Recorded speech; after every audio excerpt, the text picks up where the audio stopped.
حضرت ابو ہریرہ سے روایت ہے کہ رسول اللہ صلی اللہ علیہ وسلم نے فرمایا تم میں کوئی عصر سے پہلے ایک سجدہ پالے اس سے پہلے کہ سورج غروب ہو تو اسے چاہیے اپنی نماز کمپلیٹ کرے، اور جو صبح فجر سے پہلے سجدہ پالے سورج نکلنے سے پہلے، یعنی فجر میں سجدہ پالے سورج نکلنے سے پہلے تو اسے چاہیے اپنی نماز کمپلیٹ کرے۔ اب یہ جو حدیث ہے نا، اس میں تو صاف طور پہ بتایا ہے کہ ایک رکعت، کیونکہ سجدہ سے رکعت کمپلیٹ ہوتی ہے نا، تو وہ جو پہلے والی حدیث تھی نا، من ادرک رکعتا قبل طلوع الشمس فقد ادرک الفجر، جس نے رکعت پالی سورج طلوع ہونے سے پہلے تو اس نے فجر کی نماز پالی۔ ادھر توجہ، اس میں میں نے بتایا تھا امام طحاوی رحمہ اللہ تعالیٰ اس کا کیا مفہوم بیان کرتے ہیں کہ جو نابالغ بالغ ہو گیا، جو غیر مسلم مسلمان ہو گیا، جو حائضہ عورت پاک ہو گئی، اتنی دیر میں جتنی دیر میں وہ نماز کی نیت باندھ سکتی تھی تو اس نے نماز کا ٹائم پا لیا۔ تو ٹائم پا لیا کا مطلب یہ ہوگا رکعت کنایہ ہے دخول فی الصلاۃ سے، کہ اتنا ٹائم کے رکعت کنایہ ہے نماز سے، نماز کا ٹائم پالے، اور ادرکہ کا معنی ہے کہ اس پر وہ نماز فرض ہو گئی۔ سمجھ رہے؟ باقی جو دوسری حدیث ہے جس میں اس حدیث میں وہ تعویل نہیں چلے گی، اس میں صاف الفاظ ہے کہ جسے ایک سجدہ پا لیا فَلْيُتِمَّ صَلَاتَهُ، سے چاہیے کہ وہ اپنی نماز مکمل کرے۔ امام طحاوی رحمہ اللہ تعالیٰ نے اس دوسری حدیث کو منسوخ قرار دیا ہے۔ پہلی والی کا تو دوسرا مفہوم بیان کیا نا، وہ جو انہوں نے مفہوم بیان کیا، اور یہ دوسری والی کو انہوں نے منسوخ قرار دیا۔ منسوخ کس حدیث سے قرار دیا؟ وہ ان تمام احادیث سے جن میں مکروہ وقت میں نماز پڑھنے سے منع کیا گیا ہے۔ یہاں بہت سارے اشکالات ہوتے ہیں۔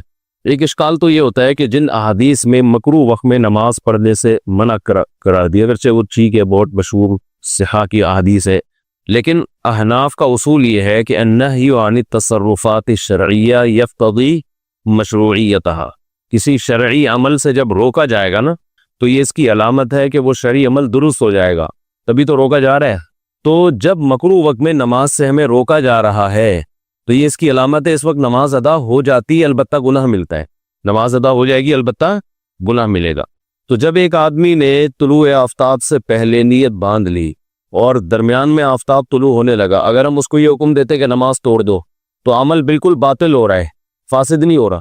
لیکن اگر ہم یہ کہتے ہیں کہ یعنی نماز تو باطل ہوگی تو توڑ ہی دیں گے نا اس کو، کیونکہ باطل کا مطلب تو کل ادا، وہ اس کا ہونا نہ ہونا برابر ہے۔ اور اگر ہم یہ کہتے ہیں کہ نبی صلی اللہ علیہ وسلم نے اس وقت میں نماز پڑھنے سے منع فرمایا ہے، یہ اس کی علامت ہے کہ نماز ہو جائے گی، تو اس کا مطلب یہ کہ ہو تو جا رہی ہے نا نماز اس میں، بھئی ایک رکعت آپ طلوع آفتاب سے پہلے پڑھو، ایک رکعت طلوع آفتاب کے بعد پڑھو، تو نماز ہو تو جائے گی، فاسد ہوگی یہ کہہ سکتے ہیں آپ۔ تو فاسد ہونا باطل ہونے سے تو بہرحال بہتر ہے۔ ایک طریقہ یہ ہے کہ آپ نماز کو توڑ دیں اور بالکل وہ ایک رکعت جو آپ نے پڑھی تھی وہ کیا ہو جائے؟ باطل۔ اور دوسرا طریقہ یہ ہے کہ اس کو باطل ہونے سے بچانے کے لیے فاسد طور پہ پڑھ لیں۔ تو لا تبطلوا اعمالکم بھی تو ہے نا قرآن میں کہ اپنے عمل کو باطل مت کرو، تو وہ بھی تو آیت اس حدیث سے، یعنی آپ نے جو لاجک پیش کی ہے تو قرآن کی آیت اس سے بھی تو ٹکرا رہی ہے نا۔ تو اس کا جواب حضرت حکیم الامہ مولانا شرف علی تھانوی رحمہ اللہ تعالیٰ نے بوادر النواظر پر اس پہ بڑی زبردست بحث کی ہے، ان کا رسالہ ہے نا، بہت خاندانی رسالہ ہے مولانا تھانوی رحمۃ اللہ علیہ کا، اس میں عربی میں انہوں نے حضرت نے اس پہ رسالہ لکھا ہے، اس میں اس کا جواب یہ دیا ہے کہ یہ جو حدیث میں آتا ہے نا کہ نبی صلی اللہ علیہ وسلم نے مکروہ وقت میں نماز پڑھنے سے منع کیا ہے، تو یہ نہیں نفی کے معنی میں ہے۔ ایک تو یہ کہ یہ قاعدہ کلیہ نہیں ہے کہ تصرفات شرعیہ سے ممانعت یہ مشروعیت تھی، کہ یہ اکثری قاعدہ ہے، کلی نہیں ہے۔ دوسری بات یہ کہ بہت سی روایات میں لا صلاۃ کے الفاظ بھی ہیں کہ جو طلوع آفتاب کے وقت نماز پڑھتا ہے لا صلاۃ، اس کی نماز سرے سے ہوتی نہیں ہے۔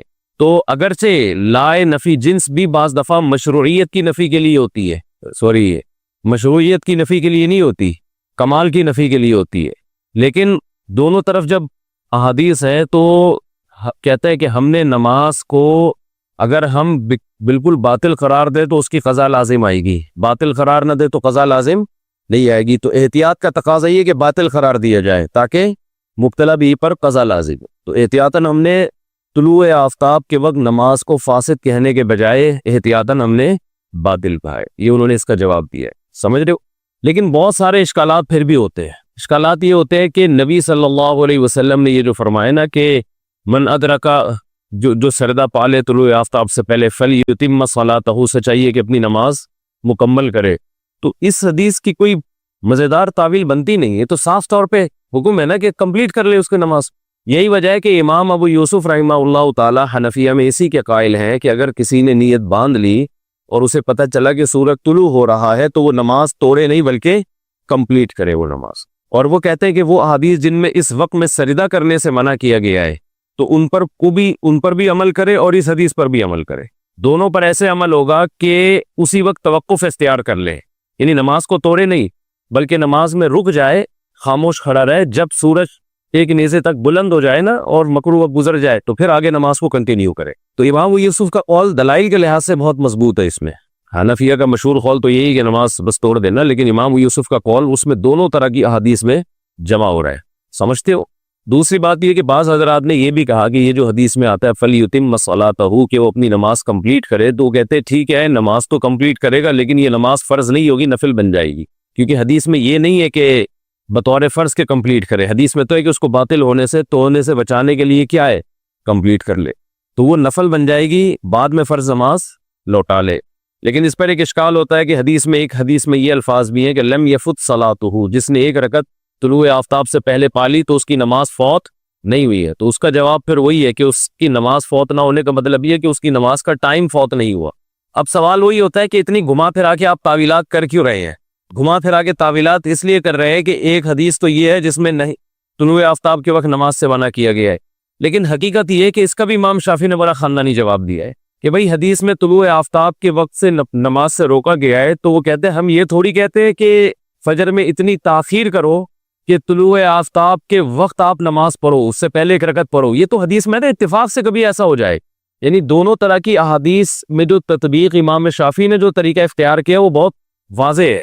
وہ کہہ رہے ہیں جن احادیث میں آتا ہے کہ اس وقت نماز حرام ہے تو مطلب یہ کہ اتنی تاخیر نماز میں جائز نہیں ہے. کسی شخص کو یہ اجازت نہیں ہے کہ فجر کو اتنا ڈیلے کرے کہ ایک رکعت کا ٹائم باقی رہ جائے. لیکن اگر کبھی اتفاق سے ایسا ہو گیا اس کو پتہ ہی نہیں چلا اور نماز شروع کر دی اس نے، یہ قضا ہونے کا ٹائم ہے، آنکھ نہیں کھلی، تو بالکل قضا کرنے سے بہتر ہے کہ ایک رکعت ہی پڑھ لے اور باقی رکعت وہ کمپلیٹ کر لے. تو گناہ تو ہوگا تاخیر کی وجہ سے، لیکن اگر کسی کے ساتھ ایسا ہو گیا تو حدیث کے مطابق پھر وہ نماز کو مکمل کر لے، نماز میں مزید تاخیر نہ کرے. سمجھتے ہو؟ تو اس حدیث دونوں جو حدیثوں میں ٹکراؤ تھا نا، وہ دوسرے جمہور کے مذہب پر تو کوئی اشکال ہوتا ہی نہیں ہے. تو احناف نے یہ جو اتنی تعویلات کی ہے نا، اصل میں ایک اور حدیث ہے جو اس حدیث کے اگینسٹ ہے. وہ حدیث ہے لیلۃ التعریس والی. نبی صلی اللہ علیہ وسلم نے، بخاری مسلم کی حدیث ہے، رات کو آپ صلی اللہ علیہ وسلم نے آرام کیا، پڑاؤ ڈالا تو حضرت بلال رضی اللہ تعالیٰ عنہ کو حکم دیا اذان کہیں، کسی کی بھی آنکھ نہیں کھلی. تو سورج کی جب کرن چہرے پر لگی ہے تو آنکھ کھلی، تو آپ صلی اللہ علیہ وسلم نے اس وقت فجر نہیں پڑھی. بلکہ حدیث الفاظ ہے حتیٰ اذا ارتفعت الشمس. عبداللہ بن عباس فرماتے ہیں کہ جب سورج بلند ہو گیا، وہ جو مکروہ وقت ہے نا وہ گزر گیا، تو اس وقت نبی صلی اللہ علیہ وسلم نے نماز پڑھی. اس پر اشکال یہ ہوتا ہے کہ وہ تو حدیث میں آتا ہے کہ یہاں چونکہ شیطان کے اثرات ہیں، نماز شیطان کی وجہ سے قضا ہوئی ہے نا، تو اس لیے آپ صلی اللہ علیہ وسلم نے اس جگہ سے کوچ فرمایا. اس کا جواب یہ ہے کہ دونوں طریق حدیثیں ہیں. شیطان کے اثرات ہونے سے تو معمولی سا کوچ کرنا بھی کافی تھا، لیکن حدیث میں الفاظ کے ارتفاعت الشمس، سورج کے بلند ہونے کا آپ صلی اللہ علیہ وسلم نے انتظار کیا. ورنہ شیطان تو نبی صلی اللہ علیہ وسلم کے ساتھ نماز میں اور بھی موقع پر حاضر ہوا ہے، مگر اس میں آپ صلی اللہ علیہ وسلم نے نماز کو موقوف نہیں کیا. مشہور حدیث ہے کہ آپ نے فرمایا شیطان نماز میں میرے پاس آیا، میں اگر چاہتا تو اس کو باندھ دیتا رسیوں سے اور بچے پھر اس کے ساتھ کھیلتے، لیکن مجھے سلیمان علیہ السلام کا عہد یاد آیا کہ جنات اللہ نے کس کے قابو میں دیے تھے؟ سلیمان علیہ السلام کے قابو، اس لیے میں نے اس کو قید نہیں کیا. تو وہاں واضح بات یہ ہے کہ نبی صلی اللہ علیہ وسلم نے فجر کی نماز نہیں پڑھی کیونکہ وہ مکروہ وقت تھا. آپ یہ کہہ سکتے ہیں کہ نماز جب قضا ہو گئی تو پھر احتیاط اسی میں کہ مکروہ وقت میں نہ پڑھی جائے. سمجھ رہے ہو؟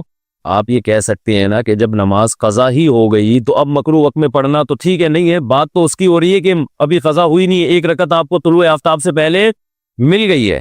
آپ لوگ کے نہ اشکال سمجھ میں آ رہا ہے نہ جواب سمجھ میں آ رہا ہے. بیٹھے میں ایسے جیسے علمی ذوق ہوتا ہے نا تو انسان کو پڑھنے کا مزہ دیا. مجھے تھکا ہوا گھنٹہ ہے، ہم آپ 7واں گھنٹہ، سب سے تھکا ہوا گھنٹہ یہی ہے نا، تھکے ہوئے ہوتے ہیں اس وقت، یہ پہلا گھنٹہ ہونا چاہیے.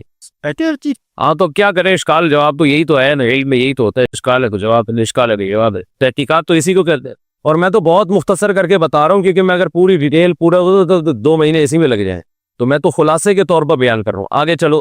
اس کا جواب یہ ہے کہ دوسری حدیث میں آتا ہے، صحیح حدیث ہے، من نسی عن صلاۃ او نام عنہا فلیصلیھا اذا ذکرھا فإن ذلک وقتھا. اور ایک حدیث میں آتا ہے فَإِنَّ ذَلِكَ كَفَّارَةٌ لَهَا، کہ جو نماز بھول جائے یا سو جائے تو جب اس کی آنکھ کھلے گی یا جب اس کو یاد آئے گا تو اس وقت فوراً پڑھے، وہ یہی اس کا ٹائم ہے اور یہی اس کا کفارہ ہے کہ فوراً پڑھے۔ سمجھ میں آ رہی ہے بات؟ تو جمہور تو اسی کے قائل ہے کہ جیسے ہی آپ کی آنکھ کھولے تو وہی وقت ہے، اس وقت نماز پڑھنا فرض ہے آپ کے اوپر۔ احناف کہتے ہیں کہ شرعی ضرورت کی وجہ سے تو ڈیلے کیا جا سکتا ہے کیونکہ قضا ہو گئی ہے، جب شرعی ضرورت نہ ہو تو اس وقت پڑھنا واجب ہے۔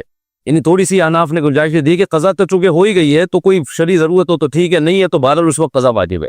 اب سوال یہ پیدا ہوتا ہے کہ نبی صلی اللہ علیہ وسلم کی جب آنکھ کھلی تھی سورج کی کرن کے ساتھ تو حدیث کے مطابق وہی وقت تھا فجر کا، فَإِنَّ ذَلِكَ وَقْتُهَا، وہی وقت تھا فجر کا۔ اس کے باوجود آپ صلی اللہ علیہ وسلم نے اس وقت میں نماز نہیں پڑھی ہے۔ تو یہ بہت مضبوط دلیل ہے کہ خود آپ نے ترغیب دی ہے کہ وہی وقت ہے اور وہی کفارہ ہے اس کا، اس کے باوجود آپ نے اس کو نماز کو ڈیلے کیا ہے، تو یہ بہت مضبوط دلیل ہے۔ تو اب خلاصہ کلام کا یہ ہے کہ مولانا اشرف علی تھانوی رحمۃ اللہ علیہ نے جو اس پہ بحث کی ہے نا بوادر النوازل، وہ بڑی جاندار ہے۔ انہوں نے لکھا ہے کہ حقیقت یہ ہے کہ یہ دونوں حدیثیں آپس میں ٹکرا رہی ہیں، دونوں حدیثیں آپس میں ٹکرا رہی۔ کون سی؟ فَلْيُتِمَّ صَلَاتَهُ، یہ جو آج ہم نے بخاری کی حدیث پڑھی، مشکات کی حدیث نمبر 602، کہ نبی صلی اللہ علیہ وسلم نے فرمایا جو سجدہ آپ طلوع آفتاب سے پہلے پا لے کہ اسے چاہیے کہ نماز مکمل کرے۔ اس حدیث کا سیدھا سیدھا مطلب بغیر تعویل کے یہی ہے کہ وہ ایسا کر لے، ٹھیک ہے نا؟ اس کا مطلب کیا ہے؟ گوائے کرائنی بات کو وہ ایسا کر لے۔ دوسری حدیث جن میں مکروہ وقت میں نماز سے منع بھی کیا ہے، اور لیلۃ التعریس والی حدیث کہ اگرچہ وہ وقت تھا نماز کا، کیونکہ آنکھ بعد میں کھلی نا، وہاں جان کے تاخیر تھوڑی ہے، وہ وقت تھا اور حدیث کے مطابق وہی ادا وقت ہے، اس کے باوجود اس وقت میں نہ پڑھنا، حالانکہ نبی کے حکم کے مطابق اس میں نماز پڑھنا واجب تھا، پھر بھی نہ پڑھنا، تو وہ حدیث بالکل اس حدیث سے ٹکرا رہی۔ تو اب یہاں پر احناف نے یہ کیا ہے، انہوں نے کہا دونوں حدیثیں ٹکرا رہی ہیں، تو جو حدیث قیاس کے موافق ہوگی جس وقت ہم اس کے معنی کو لیں گے۔ تو قیاس کو یہاں حدیث پہ نہیں ترجیح دی جا رہی، بلکہ قیاس بھی تو شرعی حجت ہے نا، تو جو قیاس جس وقت جس حدیث کے موافق ہو اس کو لے لیں گے اور دوسری کو چھوڑ دیں۔ تو انہوں نے کہا کہ فجر کی نماز میں جب ایک شخص طلوع آفتاب سے پہلے، جب فاسد وقت نہیں ہے، بالکل صحیح وقت ہے، اس وقت نماز شروع کرتا ہے، تو طلوع آفتاب تک اگر اس کو گھسیٹتا ہے نماز کو، یعنی لمبا گھسیٹنا تو نہیں کہنا چاہیے، لمبا کرتا ہے نماز کو، تو نماز کے دوران فاسد وقت آ رہا ہے تو بنا اس کی صحیح تھی تو بنا الفاسد علی الصحیح ہو جائے گی، یعنی فاسد کی بنا ہو رہی ہے کس پر؟ صحیح پر ہو رہی ہے۔ تو یہ قیاس کے حساب سے یہ کیا ہے؟ نماز فاسد ہونی چاہیے کہ آپ نے جس کامل شروع کی ہے تو اس کو، وہ دیکھو یہ منت کی طرح ہوتی ہے نا نماز بھی، کہ منت بعض دفعہ زبانی ہوتی ہے، بعض دفعہ عملی ہوتی ہے۔ تو عملی طور پر جو آپ نے تکبیر تحریمہ کہہ کے اپنے اوپر جس نماز کو واجب کیا تھا اسی کو کمپلیٹ کرنا آپ پر لازم تھا، تو آپ نے صحیح وقت میں شروع کی تو فاسد وقت میں ختم کرنے سے کیا ہو رہا ہے؟ ایک رکعت فاسد ہو رہی ہے، ایک رکعت تو تحریمہ جو تھی نا، جو بنا تھی نماز کی وہ صحیح تھی، اور اس بنا پر آپ فاسد کی بنا کر رہے ہو۔ تو قیاس کے مطابق جب وجب کاملاً تو ادی کاملاً، جب کامل طور پہ واجب ہوئی ہے، جو چیز آپ پر جیسے واجب ہوتی ہے تو اسی طرح اس کی ادائیگی واجب ہوتی ہے۔ اور عصر میں جب آپ نے مکروہ وقت میں شروع کی تو اس کی بنا ہی فاسد تھی، تو فاسد کی بنا فاسد پر ٹھیک ہے۔ تو احناف نے یہاں کیا کیا ہے؟ احناف نے کہا کہ عصر کی نماز میں ہم اس حدیث پر عمل کریں گے، فَلْيُتِمَّ صَلَاتَهُ، کہ جو شخص جو ہے ایک رکعت طلوع غروب آفتاب سے پہلے پالے اسے چاہیے کہ اپنی نماز مکمل کرے۔ تو عصر میں ہم نے اس حدیث کو لیا اور فجر میں ہم نے وہ والی حدیث کو لیا۔ یہاں اہل حدیث حضرات یہ اعتراض کرتے ہیں کہ آپ لوگ قیاس کو لے رہے ہو، حدیثوں کو چھوڑ رہے ہو۔ تو ہم کہتے ہیں ہم حدیث کو نہیں چھوڑ رہے، ہم قیاس کی بیس پر ایک حدیث کا حکم لے رہے، یعنی قیاس وجہ ترجیح ہے، یہ دونوں حدیثیں آپس میں ٹکرا رہی ہیں، تو جو حدیث قیاس کی بیس پر ہم نے عصر کی نماز میں یہ والی حدیث لی اور قیاس کی بیس پہ عصر کی نماز میں ہم نے اس حدیث کو ترجیح دی۔ تو یہ حناف کے مذہب کا خلاصہ ہے۔ ہاں یہ ضرور ہے کہ اس بارے میں چونکہ بہرحال جمہور کے دلائل ظاہری لحاظ سے بہت مضبوط ہے، بہت زیادہ آپ گہرائی میں جاؤ گے تو ایک الگ بات، اس لیے خود حنفیہ ہی میں ہمارے بعض فقہا نے اس میں شافعی مذہب پہ فتویٰ دیا ہے۔ یہی وجہ ہے کہ علامہ رشید احمد گنگوہی رحمۃ اللہ علیہ نے بھی شافعی مذہب پہ فتویٰ دیا ہے، سمجھ رہے ہو؟ علامہ شبیر احمد عثمانی نے بھی شافعی مذہب پہ فتویٰ دیا ہے کہ اگر کوئی شخص ایک رکعت، یعنی اس پر تو سب کا اتفاق ہے کہ فجر میں اور عصر میں اتنی تاخیر جائز نہیں ہے، یہ تو امام شافعی بھی اس کے قائل ہے نا کہ آپ فجر اتنی دیر کر دیں کہ آپ طلوع آفتاب سے پہلے پہلے آپ نماز ہی کمپلیٹ نہیں کریں. لازم ہے آپ پر کہ آپ نے طلوع آفتاب سے پہلے سلام پھیرنا ہے. تو یہ جب ہے جب اتفاق سے ایسا ہو جائے تو پھر کیا کریں. تو علامہ شبیر احمد عثمانی فتح الملہم میں اور الکوکب الدری میں علامہ رشید گنگوہی کا فتویٰ یہی ہے، اور حضرت مفتی تقی عثمانی صاحب کا رجحان بھی بین بین ہے. وہ کہتے ہیں ٹھیک ہے فقہ حنفی یہ، لیکن اگر کوئی اس بارے میں فقہ حنفی کی رائے پر عمل نہیں کرتا تو دوسری طرف بھی بہت مضبوط دلائل ہے، وہ قابل ملامت حنفی ہو کے بھی اگر وہ اس پہ فقہ حنفی پر عمل نہیں کرتا تو وہ قابل ملامت نہیں ہے. سمجھتے ہوں گے نہیں سمجھتے تو وہ اسی رائے پر عمل کر لے تو بھی ٹھیک ہے. اور علامہ رشید گنگوہی نے تو بہت اس پہ سخت وہ کیا ہے، لیکن مولانا تھانوی رحمۃ اللہ علیہ کی رائے وہی ہے جو عام حناف کی رائے ہے. مفتی رشید احمد صاحب رحمۃ اللہ علیہ نے یہ لکھا ہے کہ اس میں حناف کے دلائل کمزور ہیں، لیکن مقلد پر لازم ہے کہ وہ ابو حنیفہ کی رائے کو اس لیے فالو کرے کہ سارے دلائل ہم تک پہنچے نہیں ہیں. دوسری بات ہے کہ مجتہد جس نظر سے سوچتا ہے وہ ضروری نہیں کہ وہ دوسرا مجتہد اسی نظر سے سوچتا ہو. تو امام حنیفہ کی نے کس بیس پر فتویٰ دیا، ان کی کیا، وہ پوری بات ہم تک پہنچی نہیں ہے. بہت ساری باتیں ایسی ہیں نا، بہت ساری کتابیں ضائع ہو گئیں، بہت سارے حدیث کی کتابیں ایسی ہیں جو مخطوطات ہیں ابھی چھپی نہیں ہیں. یہ مصنف ابن ابی شیبہ تو بہت بعد میں چھپی ہے، پتہ ہے آپ کو یہ بات. حالانکہ اس میں بہت سارے حناف کے مستدل ہیں جو بعد میں سامنے آئے. تو بہت ساری کتابیں جو تاتاریوں کا حملہ ہوا تھا بغداد میں، بہت سارا احناف کا علمی سرمایہ باز آیا ہوا ہے. تو اس کا بھی بہت زیادہ امکان ہے کہ بہت ساری روایات اس طرح سے ضائع ہوئی ہیں. تو عین ممکن ہے امام حنیفہ، یہی حضرت کا موقف میں پیش کر رہا ہوں کہ حضرت کی رائے یہ تھی کہ امام حنیفہ رحمہ اللہ تعالیٰ نے ان احادیث کے ہوتے ہوئے بھی فتویٰ اسی پر دیا ہے کہ جبکہ یہ حدیث ان کو معلوم بھی تھی، یا تو نا مجتہد کو معلوم نہ ہو، پھر بھی مجتہد کی بصیرت یہ کہہ رہی ہے کہ نہیں یہ جائز نہیں ہے. تو امام صاحب کوئی چھوٹے آدمی نہیں تھے، اور پھر صاحبین بھی اس میں ان پر متفق ہیں. تو حضرت کی رائے یہی ہے کہ ایک اپنی جہالت کا اعتراف کیا جائے، بھائی ہمیں اس کا جواب معلوم نہیں ہے، وہ زیادہ پڑھے لکھے تھے. لیکن بہرحال دوسری طرف بھی ہے نا کہ اتنی واضح اور صحیح روایت ہے. تو یہ نظریہ کا اختلاف ہوتا ہے. کسی کا مقصد بھی اس میں اندھی تقلید نہیں ہے، کسی کا مقصد بھی اس میں نبی کی بات کو چھوڑنا نہیں ہے، نبی ہی کی بات کو فالو کرنا ہے. اگر کوئی حدیث کے مقابلے میں امام حنیفہ کی بات کو لے رہا ہے تو یہ مطلب اس کا نہیں ہوتا کہ میں حدیث کو چھوڑ رہا ہوں. مطلب یہ ہوتا ہے کہ بھائی حدیث مجھ سے زیادہ کون سمجھتا تھا؟ ابو حنیفہ سمجھتے تھے. تو وہ حدیث، یہ جو بدگمانیاں آ کر معاشرے میں آ گئی ہیں نا کہ میں یہ حدیث کو جانتا ہوں باقی کوئی نہیں جانتا، یہ طریقہ غلط ہے. تو ہر ایک کا اپنا ایک اسٹائل ہوتا ہے، ہر ایک کا اپنا ایک انداز ہوتا ہے. تو دونوں طرف ہمارے اکابر گئے ہیں. بعض نے کہا کہ بھئی اس حدیث کے ظاہر کو لیں گے، اور جس میں رشید گنگوہی رحمۃ اللہ علیہ تو بہت وہ تھے نا، آپ کو بڑے متسلط تھے. حضرت مفتی تقی صاحب کی بھی رائے یہی ہے کہ احتیاط اسی میں کہ حناف کے مذہب پر عمل کیا جائے، لیکن کوئی اگر اس حدیث کی بیس پر اس پر عمل کرتا ہے تو بھی ٹھیک ہے. تو اس میں کوئی شدت جائز نہیں. یہ حدیث ان احادیث میں سے جن کے بارے میں خود حنفیہ نے اعتراف کیا کہ اس میں احناف کا موقف کمزور ہے.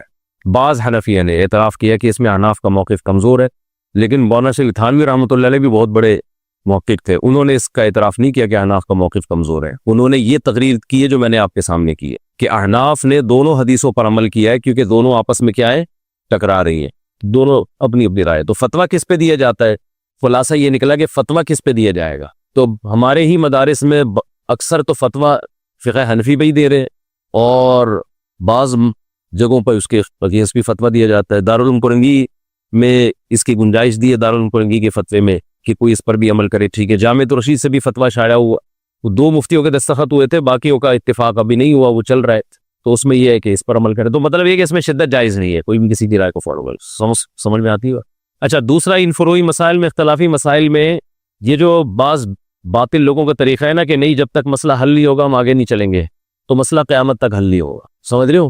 جو مسئلہ بڑے بڑے علاموں سے حل نہیں ہوا وہ آپ سے کہاں حل ہوگا. تو اس میں یہی ہے کہ بھائی جس کو جو سمجھ میں آ رہا ہے کرے اور پتلی گلی سے نکلے. اور بھی ہمیں زمانے میں محبت کسی ہو. تو یہ اہل باطل کا، اس دور کے اہل باطل کا ہے کہ نہیں جی اس کو حل کرنا ہے. تو حل نہ رفع الیدین کا مسئلہ کیا حل ہوگا؟ یہ جتنے مجتہدین کے درمیان اختلافی مسائل ہیں یہ اس وقت حل نہیں ہوئے جبکہ اس وقت دلائل زیادہ تھے اور تفقع اور بصیرت بھی زیادہ تھی. تو آج کہاں سے حل ہوں گے؟ تو یہ کبھی بھی حل نہیں ہو سکتے. سمجھتے ہو؟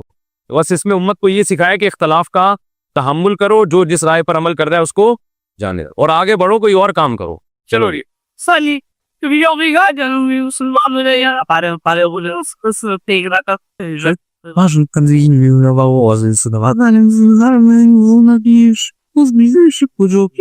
نہیں، قدرت ممکنہ کی ضرورت نہیں ہے نماز کے لیے.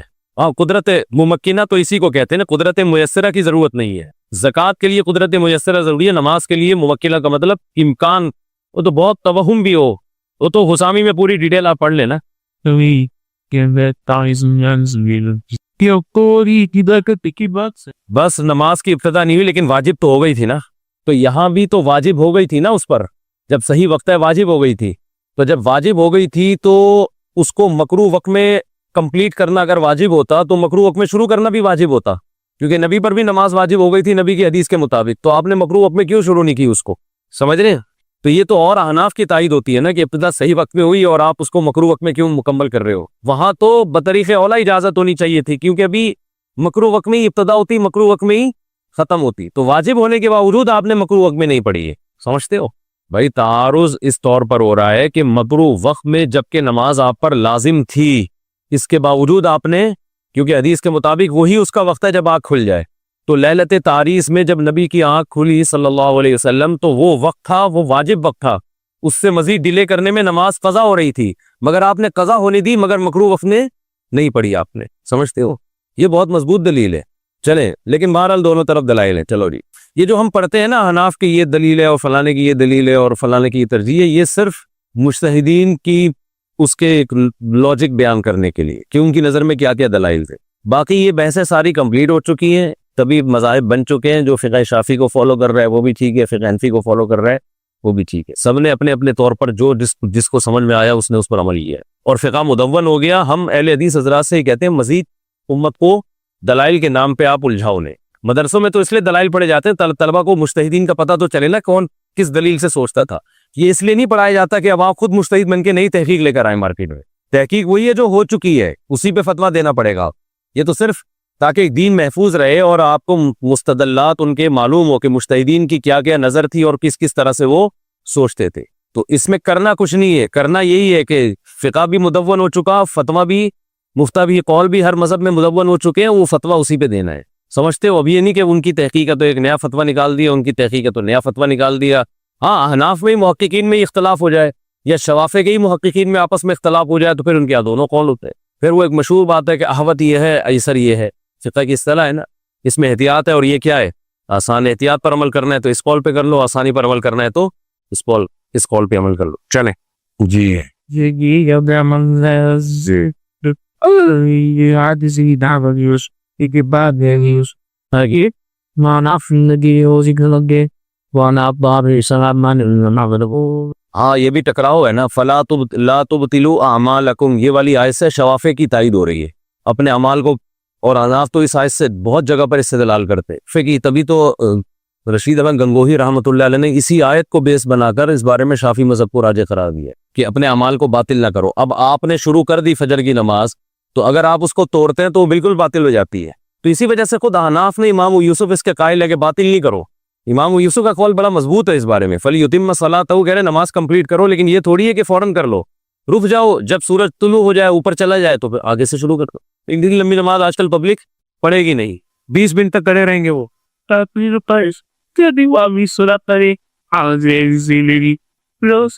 ہاں, اقامت صلاۃ کا تو مطلب یہی ہے کہ کراہت والے وقت میں نہ ہو. دونوں طرف دلائل ہیں, چلے.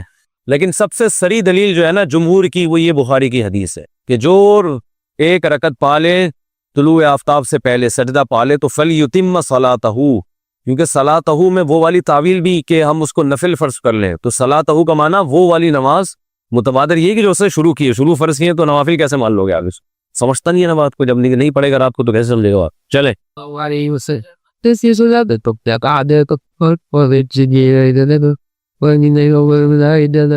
اچھا, لوگ اس میں پوچھتے ہیں عوام کیا کرے جب اتنے اختلافات ہو. تو عوام تو ایک فقہ کی پابندی کرے, دوسرے کو صحیح سمجھ. پھر ایک فقہ میں اختلاف ہو جائے, جیسے